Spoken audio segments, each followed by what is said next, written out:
shipping, landscaping, so that's how we can measure it when we compare. Okay. Can we stay talk here rather than at the voice? Okay, Beatrice is going to take you through the waste and the cleaning, and then once she's shown you, then we'll go to the next one. Okay.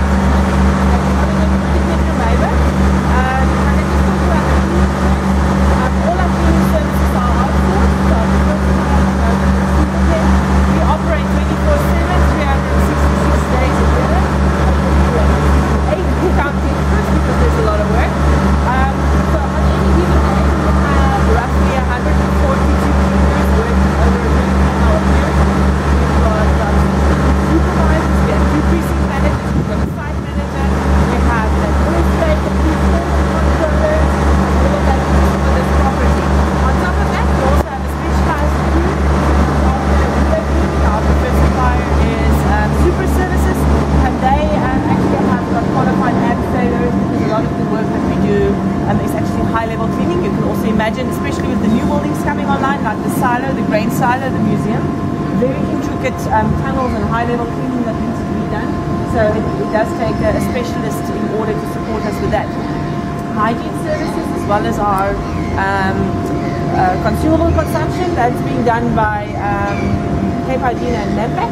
So also again, we supply or we provide all the common areas, with toilet paper, hand soap, sanitary bins and all of that. So that's quite a huge operation in terms of that as well. To give you an idea, we use roughly about 35,000 rolls of toilet paper in a month.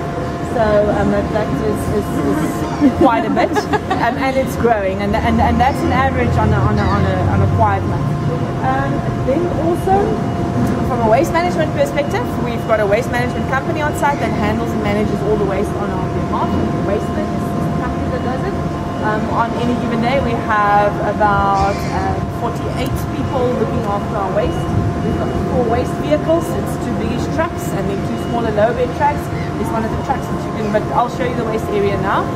On an average day, we handle about 650 to 700 wheelie bins that comes in and out of our facility, that gets emptied and washed and sanitized and taken back to the tenancies.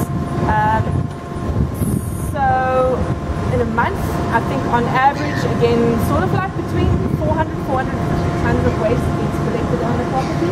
In festive season, December, it can go up to 750 tons. And as Colin has rightly said, we on average recycle just under 50%. We have been working very hard with our service provider in order to increase those numbers, and I'm very pleased to say that the last 2-3 months we've actually achieved 52, 53, even 55%. So we're getting there. So how it works as well on site, we don't separate the waste on site, we are not segregate, we only separate. So we just take the wet or the waste to landfill, and we separate that from the waste that can be recycled. So around the corner here, we've got a bin, that is for all our organic waste. And a project that we embarked on late last year was with AgriProtein, a company that sits out in Philippi. And the concept is very simple, that from a sustainability perspective, in the older days or a couple of years ago, we would fish from the ocean, and they would turn that into bone meal, and then they would sell it as chicken feed or pig feed to the farmers. And what this company said was, actually, if you look at the process in nature, it's very simple, that you can just apply what the flies do. So they've taken this, actually, it's called like a fly farm, but they have flies in cages, they harvest the eggs, and they impregnate that into the mulch that they make from all the organic matter. And once these larvae they hatch, they start feeding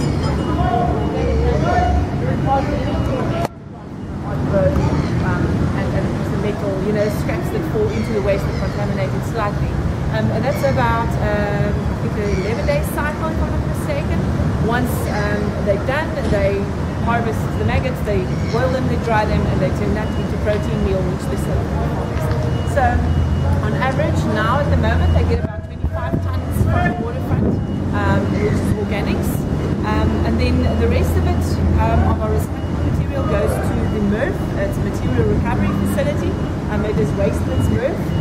So all our recycles goes to the MRF on a daily basis, and there it gets separated into the various categories, whether it be your LDPEs or your polystyrenes, your various categories of plastic, metal, cardboard, paper, Being mostly retail in this component of the business, you can imagine that a lot of our recyclables is packaging material, cardboard boxes, but from our commercial buildings again we get a lot of good quality paper.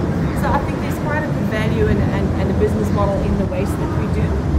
Just to give you an understanding how our waste model works as well, is we get billed on a monthly basis from our service provider for the services rendered. There's a fixed component in terms of the staffing.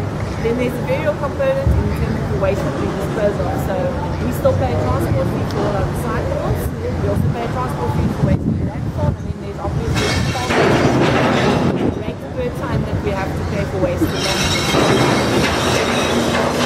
What we negotiate is that we do have a fixed rebate that we get from them on a monthly basis for the value of our recyclables. So it's an incentive for them, whether they recycle 5 tons or 500 tons. The amount of money that we expect from the rebate from them remains fixed, and that gets negotiated on an annual basis. So that model principle is working quite well. So I'm going to take you around to the waste handling facility now that you can just see a bit of what we do. We've got a separate compactor just for cardboard. We've got a container there for glass, as you heard in the glass into it. So those two other recyclables goes into one compactor, and we call it a compactor, even though it doesn't get compacted. Obviously we can't compact it because we still need to separate it once we get it to the material recovery. And of course the last is our waste to landfill. Any questions?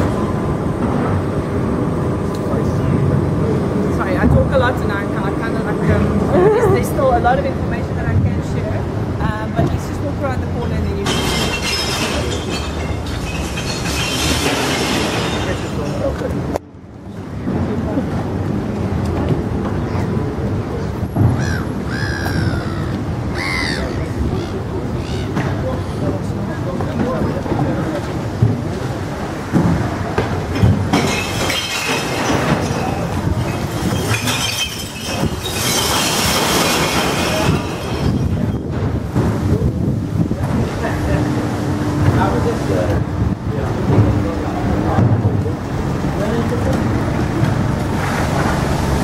Someone might get excited if you find some pink or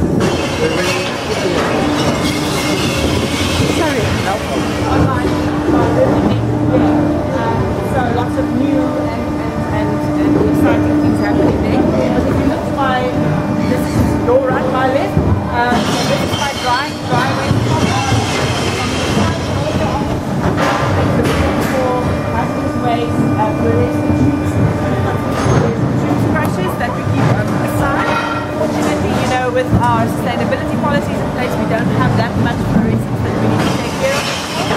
Also, our waste, sometimes we do unfortunately deal with the odd seal that dies. As Colin has said, we manage the waterways as well, so we have got 2 cleaning boats on the water. They're qualified skippers and they've got assistants, and they've got special scoops in front mounted on the boats to keep the ocean clean.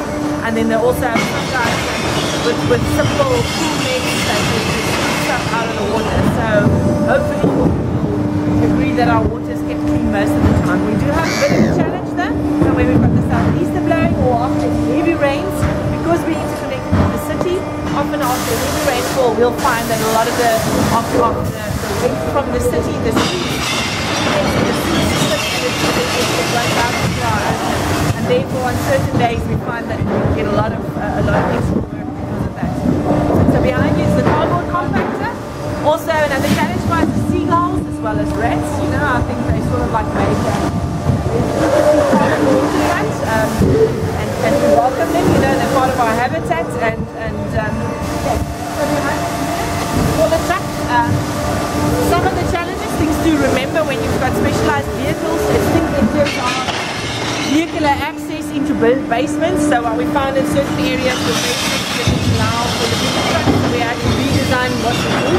And you're welcome to join me if you want to back, but at the back area, we don't separate the recycling as I said, but what we found is there's still a lot of people that might mix recyclable waste with wet waste. So at the back we've got 4 people and they sort what they do is to try and salvage as much of the recyclable waste as possible so that we can make sure that we really just send waste to landfill that belongs there and that could not have been recycled. We spend a lot of time and energy on training our tenants, so we interact a lot with them, especially from the food and beverage perspective, because the bulk of your waste that goes to landfill comes from your food and beverage tenants. So I think that is quite crucial to have them on board. We do audits on a quarterly basis with the tenants to make sure that they comply, that they have got what they need, that the staff have been trained. So it's a continuous process for us. But I can assure you that if you recycle properly, there's a lot of efficiencies to be had. Also from a cost perspective, you can cut your costs drastically. I think since we embarked on our recycling journey, we saved roughly about R3.5 million just on waste that we've diverted from landfill, and I think that's quite a good number in front. So if you want to walk into the back, you're welcome. I'll walk in front, so those who want to follow, please do.